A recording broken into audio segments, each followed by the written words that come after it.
Welcome back, everybody. You know what time it is. Time for another deep dive.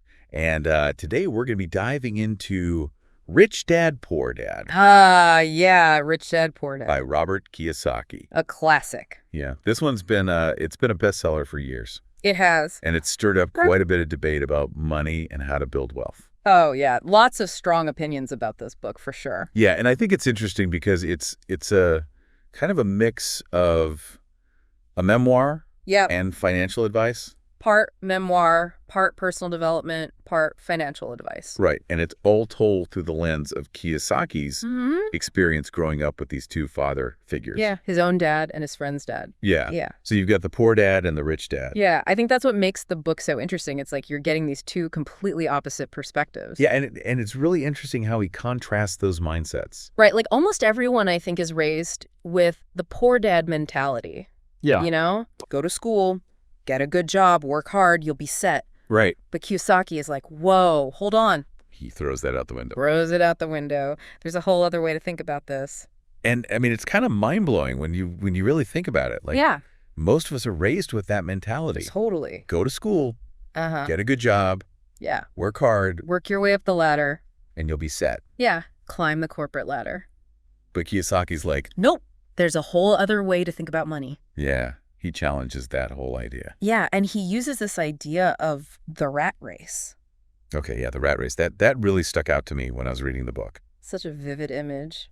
So what is this rat race? Like, how does he describe it? He describes it as this, like, endless cycle of working for money, paying bills, and never really getting ahead. Oh, so it's like you're running on a wheel, but you're not actually going anywhere. Exactly. Yeah. And he argues that more money doesn't actually solve the problem. It's financial education that's the key to escaping the rat race. So it's not about just like earning more. Not just about earning more. It's about understanding how money works. Yeah, how to make it work for you. Okay, so this is where Rich Dad's lessons come in. Exactly. Rich Dad had some pretty unconventional ways of teaching Kiyosaki about money.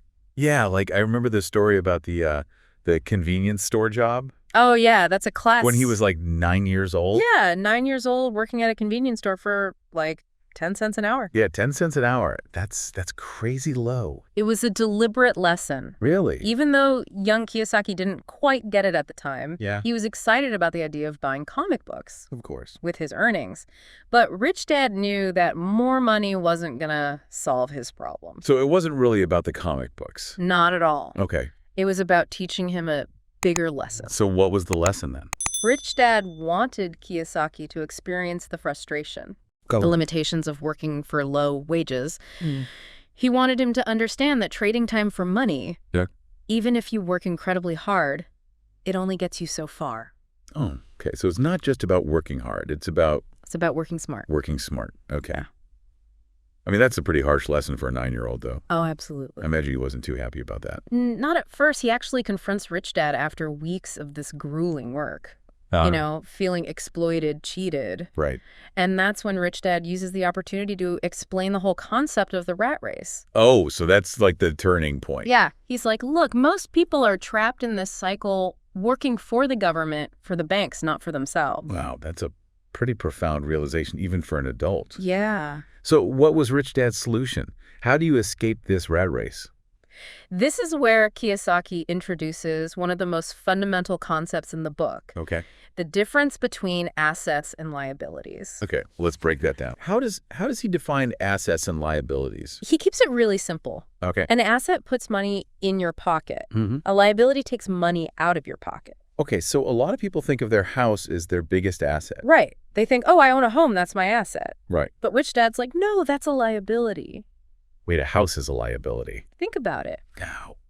You've got your mortgage. Okay. Property taxes. Uh-huh. Insurance maintenance costs all these expenses. Right, it's costing you money. Draining your cash flow. Okay. Even if your house appreciates in value, you're still constantly paying money out to keep it. So it's not about what something is called. Exactly. It's about how it affects your cash flow. Your cash flow. Right. Okay. So owning a house isn't necessarily bad. Right. But it depends on whether it's helping you build wealth or taking money out of your pocket. Draining your resources. Okay. Okay. Exactly. So Rich Dad's argument is that you need to focus on building an asset column. An asset column. Okay. things that generate income that put money in your pocket. Okay. That's the key to escaping the rat race. Okay, this is starting to get interesting now. Yeah, and he doesn't just talk about starting a traditional business either. Oh, so what else does he talk about? Well, she uses this great example of Ray Kroc. Oh, okay, yeah, the founder of McDonald's. Yeah, Kroc had famously said that he wasn't in the hamburger business. He was in the real estate business. Okay, so he was minding his own business, but not in the way we usually think about it. Exactly. He understood that the real value was in owning the land and buildings where the restaurants were located. So he was building wealth through real estate, Uh-huh. even though his company sold hamburgers. Exactly. Okay. So that's a great example of what Kiyosaki means by minding your own business. Right. It's not just about starting a company. It's about building your assets. Yeah, it's about focusing on building and strengthening that asset column even while you have a job. Okay, so this concept is starting to click for me now. It's about shifting your mindset. Yeah. From working for money to making your money work for you. Making your money work for you. Okay, and this ties into another concept from the book, the idea that the rich invent money. Ah, yes, the rich invent money. What does that even mean? How do you invent money? It's not about literally printing money. Okay. It's about seeing opportunities that others miss and then structuring deals to create wealth. So do you have an example of what that looks like in practice? Yeah, he shares a story about buying a foreclosed house for $20,000, putting in some sweat equity to fix it up, and then quickly selling it for $60,000. Okay, so he made a $40,000 profit. Exactly. And he emphasizes how that profit wasn't just earned through hard work. Right. It was created by understanding the market and structuring a smart deal. So it's about using your knowledge to spot opportunities and then create value. Yeah, where others don't see it. Okay, this is really interesting, and it kind of brings us to another theme of the book.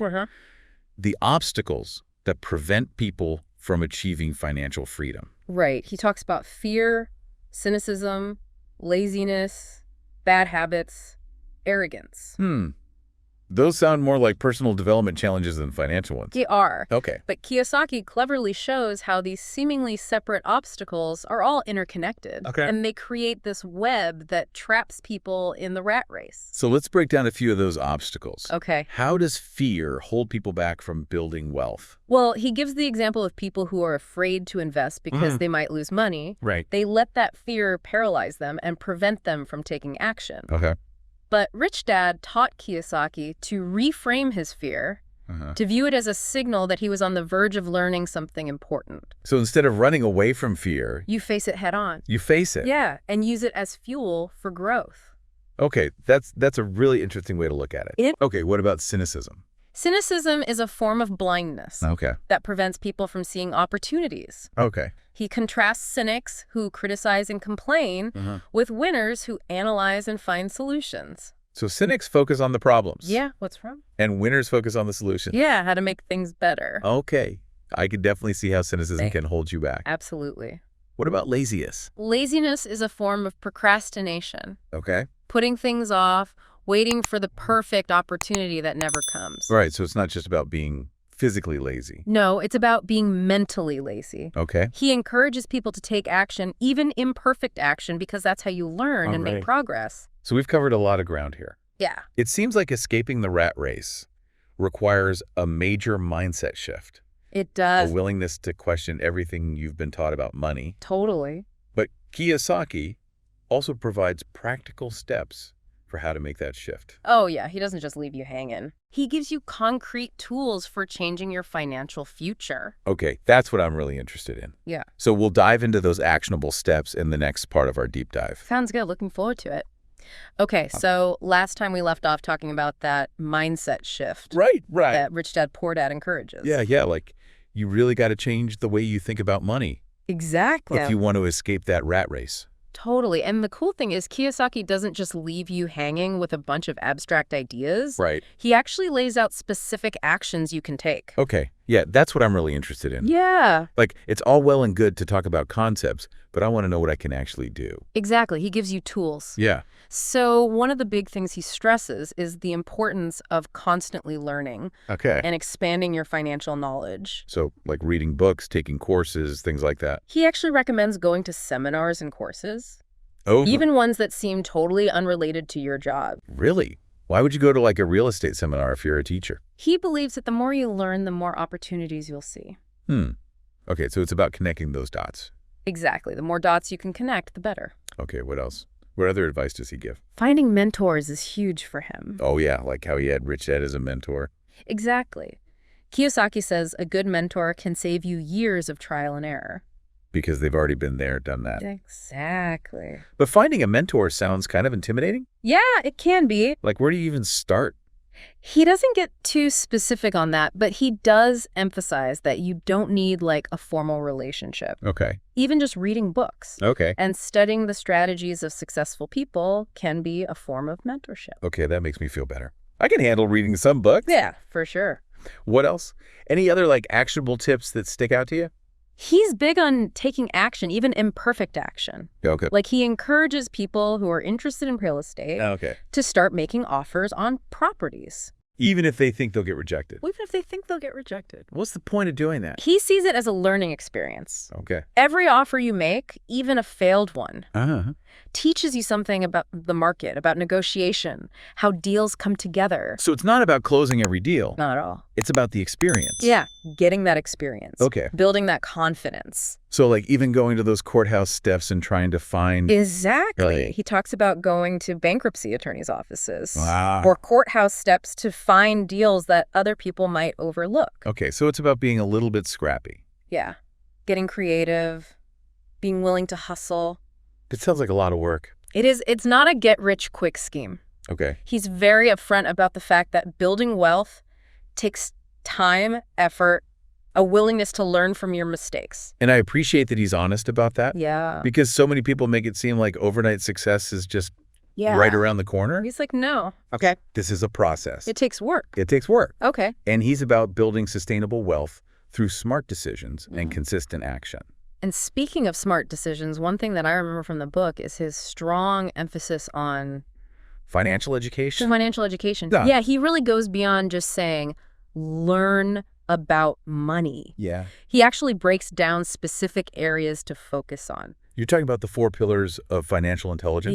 Yes, the 4 pillars. Yeah, he sees these as essential knowledge. Okay, remind me, what are those 4 pillars? Okay, so we've got accounting, investing, understanding markets, and the law.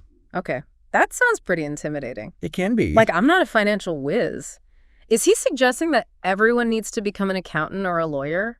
Not at all. Okay. But he does believe that having a basic understanding of these areas gives you a huge advantage. Right. Like understanding accounting helps you analyze financial statements, make informed investment decisions, so you can actually understand what you're looking at. Exactly. And knowing a bit about the law could protect you from making costly mistakes. Right. Or getting taken advantage of. Exactly. He doesn't expect everyone to be an expert. Okay. But he does encourage people to educate themselves beyond what they learned in school. Yeah, he's pretty critical of traditional education. Oh, yeah. He's like, school doesn't teach you this stuff. Right. You got to go out and learn it yourself. Okay, and that's a common thread throughout the book. It is. This idea of challenging the status quo and thinking for yourself. Yeah, he's like, don't just accept things the way they are. Right. Question everything. Figure it out for yourself. And nowhere is that more evident than in his views on taxes and corporations. Ah, yes. This is where things get a little controversial. Yeah. Kiyosaki has some strong opinions about how the tax system is structured and how the rich use corporations to legally reduce their tax burden. Okay, so he's not advocating for tax evasion? No, not at all. Oh. He's very clear that he's talking about legal strategies for reducing taxes, not breaking the law. Okay, good. But he does criticize the idea that the rich pay the most taxes. Okay. He argues that it's actually the middle class, especially educated professionals, who end up carrying the biggest burden. Yeah, I can see how that would be a touchy subject. It is. Okay. It challenges a lot of deeply held beliefs about fairness and social responsibility. So what does he suggest people do about it?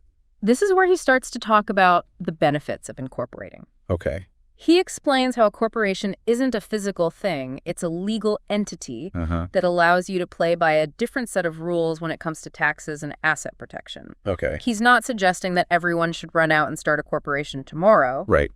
But he is encouraging people to learn more about how corporations work. Okay. And how they can potentially benefit them. So again, it's about educating yourself. Exactly. Knowledge is power. Yeah. It sounds like he's really advocating for a proactive approach to finances. Yeah. Not just blindly accepting the way things are. Exactly. He wants people to understand they have more options than they realize. Okay. It's not about complaining about the system. Right. It's about learning how to use the system to your advantage. That's a really empowering message. It is. It's easy to feel like you're just a cog in the machine. Yeah. But he's saying you can actually rewrite the rules of the game. Exactly. Okay, this reminds me of that concept we talked about earlier. The idea of inventing money. Right. We touched on this with the example of the foreclosed house. Right. But Kiyosaki goes into more detail about how he's been able to create wealth through unconventional deals, creative deal structuring. He's really emphasizing the power of financial intelligence to spot opportunities that others miss. Do you have another example of what that looks like? Yeah, he talks about a time when he needed to raise $2,500 quickly to secure a down payment on a property. Instead of getting a traditional loan, he approached a friend who had money sitting in a low-interest savings account. Okay, interesting. So what did he do? He offered his friend a higher interest rate than the bank was paying and structured the deal so his friend was actually making more money by lending it to him. So it was a win-win. Exactly. He found a creative solution that benefited both of them. And he emphasizes that this wasn't about taking advantage of his friend. Right. It was about finding a creative solution that met both of their needs. So it's about understanding how money works. Exactly. And then using that knowledge to create opportunities. Exactly.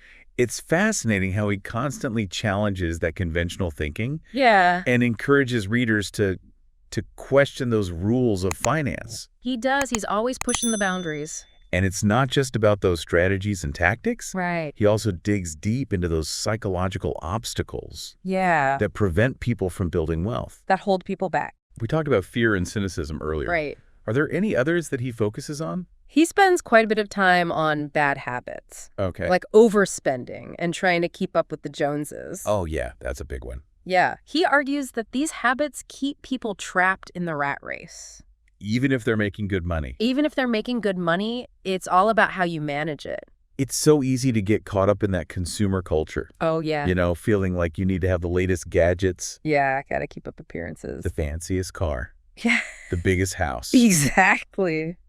He also talks about arrogance.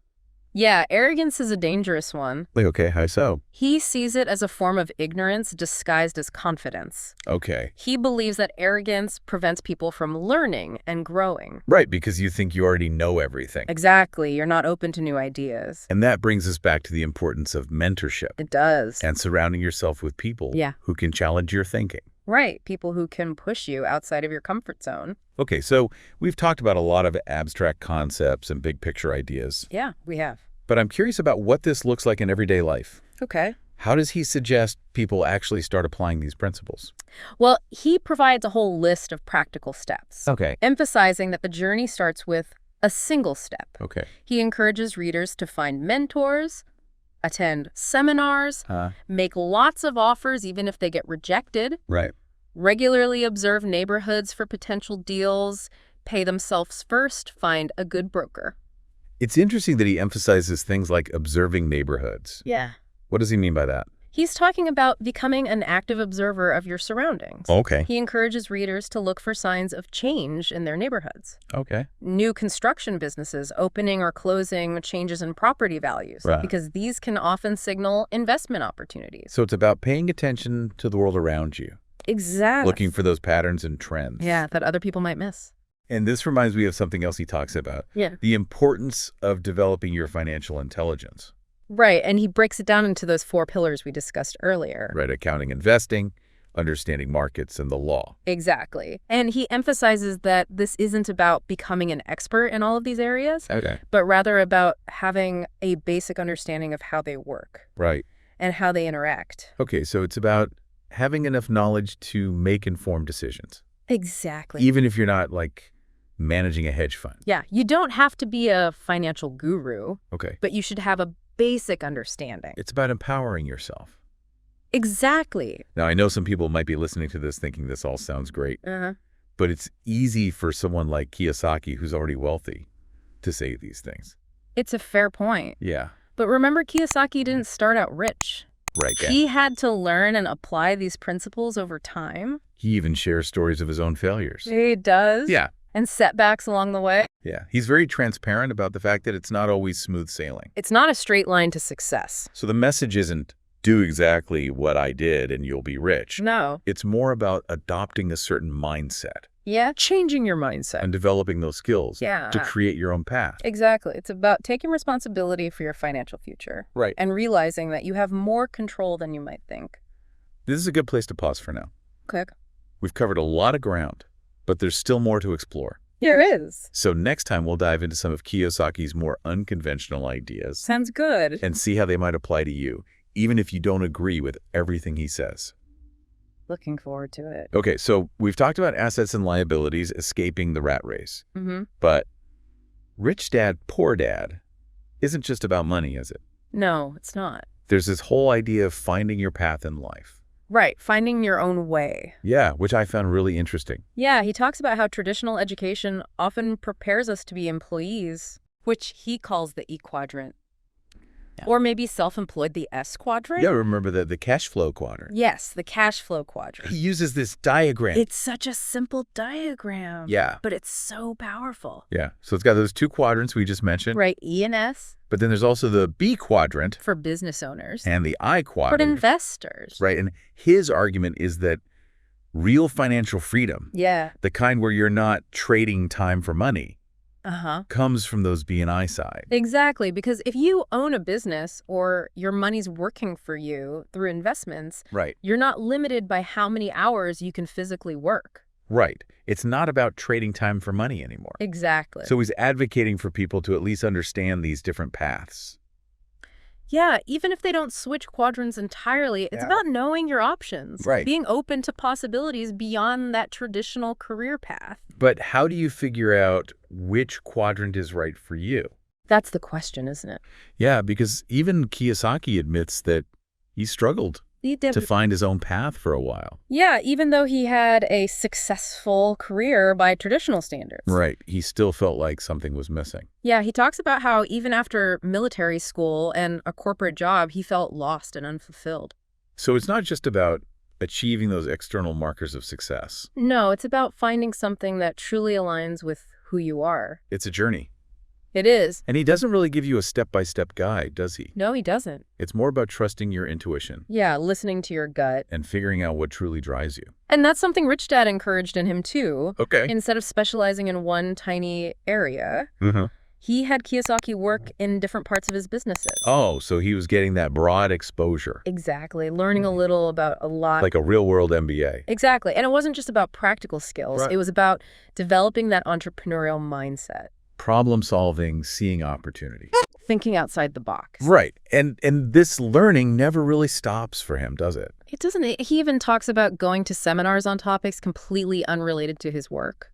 Just to learn. Just to broaden his horizons. He's a curious guy. He is. He's always learning. So it's not just about the money. No. It's about this ongoing process of self-discovery and expanding your understanding of the world. Exactly. And even if you don't want to be an entrepreneur, that mindset of continuous learning is so valuable.